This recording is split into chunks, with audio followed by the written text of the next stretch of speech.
Guys, ito talaga yung pinakamahirap kapag ang asawa mo ay isang OFW. Lalong-lalo na kapag paalis na yung asawa mo. O ayan na, magpapaalam na silang dalawa sa isa't isa.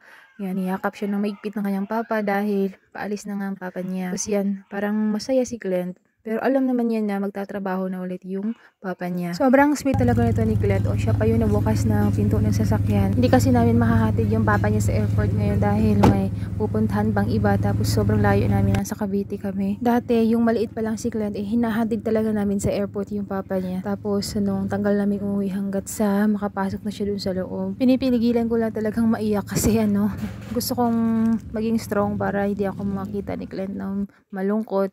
Pero siya, habang nakikita ko siya na ganyan, nagpapaalam sa papa niya, parang dinudurog yung puso ko. Pipili-pili ko hindi maiyak dahil gusto mo maging matatag. At habang pinapanood ko silang dalawa, hindi ko talaga mapigilang maging malungkot.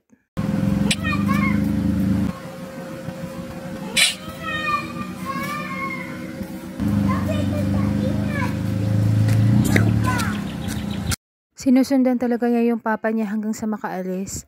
Alam ko naman na hindi lang kami yung ganito. Marami ding nakaka-relate na may asawang OFW. Pero ito naman ang aming kwento. Noon yung wala pa kaming anak mas mahirap mag-adjust dahil wala kang kasama kapag umalis yung asawa mo. Pero ngayon, andyan na si Clint. Medyo naiibsan naman yung lungkot at yung pangungulila sa asawa mo na lagi dahil andyan siya, magiging busy kang alagaan siya. Di gaya dati na halos isang buwan akong hindi makamove on dahil nga naninibago talaga ako.